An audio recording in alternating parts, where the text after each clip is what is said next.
सोलापूर जिल्ह्यात 11 विधानसभा मतदारसंघ येतात। या मतदारसंघात सध्या कोणाचं पारडं जड आहे, कोणत्या पक्षाच्या उमेदवाराचा बोलबाला सुरू आहे, हे आपण या व्हिडिओच्या माध्यमातून पाहूयात। त्याआधी आपण जर आपल्या हक्काच्या राजनीती चॅनलला सबस्क्राइब केलं नसेल तर सबस्क्राइब करा, जेणेकरून आमचे अपडेट तुम्हाला लवकर मिळतील। दक्षिण सोलापूर मतदारसंघात भाजपचे सुभाष देशमुख, शिवसेना ठाकरे गटाचे अमर पाटील आणि अपक्ष धर्मराज काडादी यांच्यात टक्कर पाहायला मिळत आहे। यात दिलीप माने यांच्या समर्थकांनी सुभाष देशमुखांना पाठिंबा दिल्यानं आता देशमुखांचं पारडं जड झाल्याचं चित्र पाहायला मिळत आहे। सोलापूर शहर मध्यमध्ये भाजपचे देवेंद्र कोठे, काँग्रेसचे चेतन नरोटे, एमआयएमचे फारुख शाब्दी, माकपचे आडम मास्तर यांच्यात कडवी झुंज पाहायला मिळत आहे। या लढतीत कोठे आणि शाब्दी यांच्यात कोण जिंकेल हे सांगता येणं कठीण असल्याचं जाणकारांचं म्हणणं आहे। पंढरपूर मंगळवेढा मतदारसंघात तिरंगी लढत होत आहे।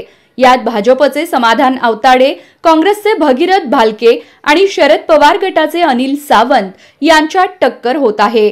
यामध्ये भगीरथ भालके यांचं पारडं जड असल्याचं पाहायला मिळत आहे। मोहोळ मतदारसंघात 2 राष्ट्रवादींमध्ये टक्कर होत आहे। यात अजित पवार गटाकडून यशवंत माने आणि शरद पवार गटाकडून राजू खरे निवडणुकीच्या रिंगणात आहेत। यात माने यांना राजन पाटलांची साथ लाभल्यानं त्यांचं पारडं जड असल्याचं चित्र आहे। अक्कलकोट मतदारसंघाची लढत अत्यंत चुरशीची होत आहे।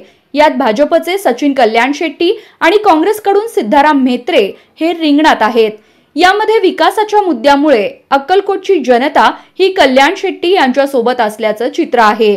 या लढतीत कल्याण शेट्टी यांचं पारडं जड असल्याचं दिसून येत आहे। माढा मतदारसंघात शरद पवार गटाकडून अभिजित पाटील, अजित पवार गटाकडून मिनल साठे आणि अपक्ष म्हणून रणजित सिंह शिंदे हे निवडणूक लढवत आहेत। पण प्रमुख लढत ही पाटील आणि शिंदे यांच्यात होत आहे।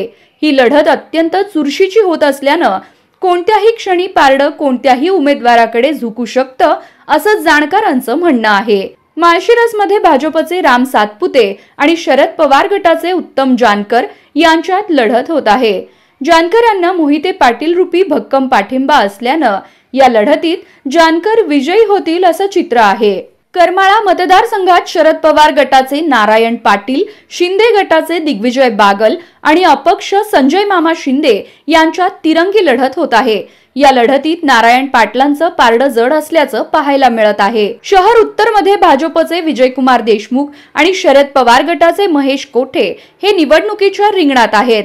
या लढतीत विजयकुमार देशमुख यांचं पारडं जड असल्याचं जाणकारांचं म्हणणं आहे। बार्शीमध्ये 2 शिवसेनामध्ये कडवी फाईट पाहायला मिळत आहे।